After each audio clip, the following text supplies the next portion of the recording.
Hey, what's up, everybody? It's Luke, and you're watching Luke the Gathering. I just got back from a pre-release tournament at my local game store. It was for Outlaws of Thunder Junction. This is a set that I was totally unprepared for.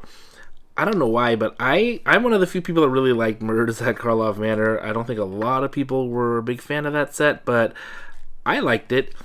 And so I was kind of holding on and still playing drafts of that, especially on Magic Arena.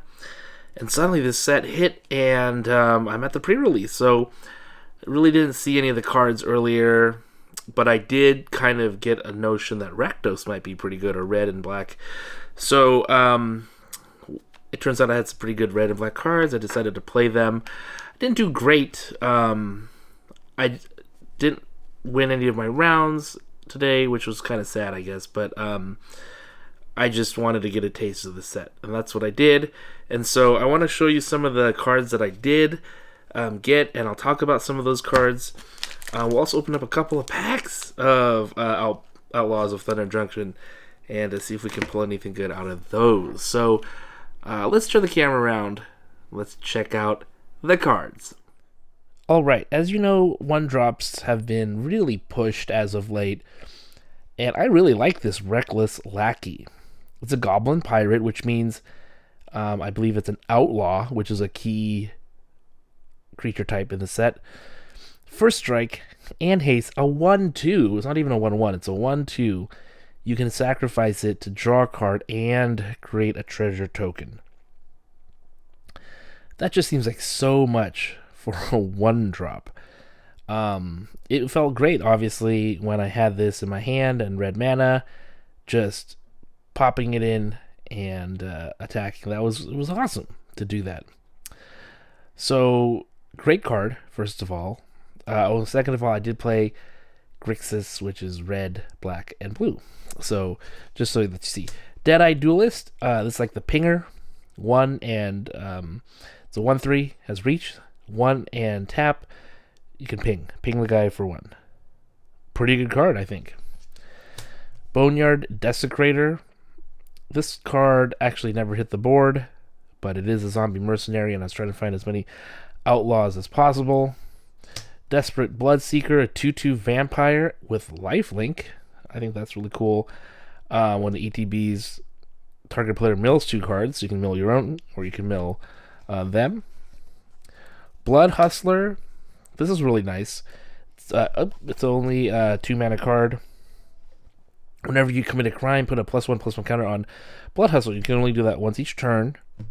And then you can pay 4. Target opponent loses 1 life, and you gain a life. So that kind of triggers itself.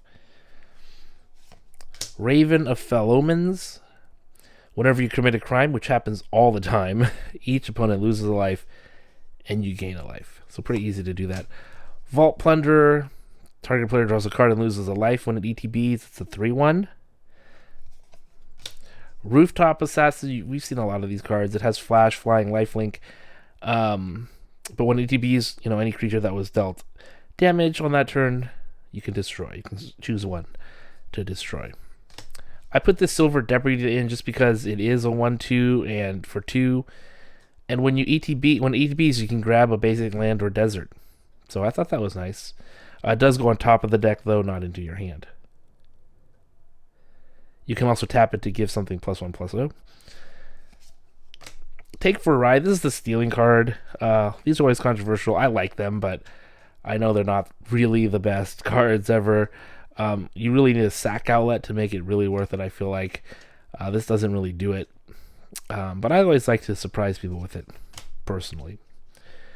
Prickly Pear, this is really good. 2 in red. When it ETBs, you get a red mercenary creature token along with this 2/2. So that's nice. Explosive Derailment. That's really cool. For 3 mana, you deal 4. And if you add 2, you can destroy an artifact. Of course, you can combine all of these for 1, 2, 3, 4, 5. 5 mana to blow up an artifact and deal 4 to a creature. I like how you can pay for it in segments, though. Caught in the Crossfire. This is a spree. +1, deals 2 damage to each outlaw. +1 deals 2 damage to each non-outlaw creature. So you can choose. I thought that was really cool. really flavorful kind of card, actually. Lively Dirge. This is another spree card. 1 in black. You see that plus, and then 1 or 2. You get to search your library for a card, put it in the graveyard, and then, or you can do the +2 one, where you can return up to 2 creature cards with total mana of 4 or less from your graveyard to the battlefield. Consuming Ashes. You can exile target creature, but if it had mana value 3 or less, you can surveil 2. Skullduggery. That's a fun combat trick. You get +1/+1 for that turn, and a creature they control gets -1/-1. Rakish Crew I liked. When it EPBs, you make a 1/1 red mercenary creature token. A lot of things make that. But when an outlaw you control dies, opponent loses a life, and you gain a life. So a lot of little pinging here and there. Binding Negotiation. This is one where they reveal their hand if this is committing a crime. If you do, you can choose the card to discard. Otherwise, you can put a face-up card in exile, like one that they plotted, into their graveyard. Tyrant's Scorn. This was cool. Blue-black. Destroy target creature with mana value 3 or less. Or you can just return the target creature to its owner's hand. Nice. Jagged Barrens. A lot of these fixings. Deserts are really cool because they ping for 1, but they do come in tapped. I ended up getting 2 Spire Bluff Canals. This is the promo one that I got from the kit, the pre-release kit. And it adds Izzet's colors. Comes in early, untapped, but after you get 2 lands, it comes in tapped. Slickshot Show Off was really cool. Flying Haste. Whenever you cast a non-creature spell, it gets +2/+0. This did a fair amount of work today. That was cool. This did a lot of work today. Collective Defiance. It has Escalate 1. That means you can pay 1 for each other one you want to use. I mostly use the deal 4 damage to target creature and deal 3 damage to target opponent or planeswalker. All that for 5 mana. I think it's pretty good. Cruel Ultimatum. I actually pulled this. I really wanted to play it. I was 1 turn away from playing it when my opponent won the game by using like Crackle with Power or whatever that card is right to my face. And I was like, what? No. But Cruel Ultimatum. It's here. It's a 7 mana card. Pretty hard, but it's really, well, wins the game pretty much if you can cast it. I'll read it in case you don't know what it is. Target opponent sacrifices a creature, discards 3 cards, loses 5 life. That's pretty heinous. But then you get a creature back from your graveyard, you get to draw 3 cards, and you gain 5 life. So, pretty huge. Laughing Jasper Flint. This was the best card in the set. Or not the set, but for me. At one point, this guy was just milling like 6 cards a turn. And then he kept adding, I kept adding and adding mercenaries, because it says creatures you control but don't own are mercenaries in addition to their other types, which means, when you cast one of their... So, I'll read the other part. At the beginning of your upkeep, exile the top X cards of target opponent's library, where X is the number of outlaws you control. So, every time he steals, you get an extra card.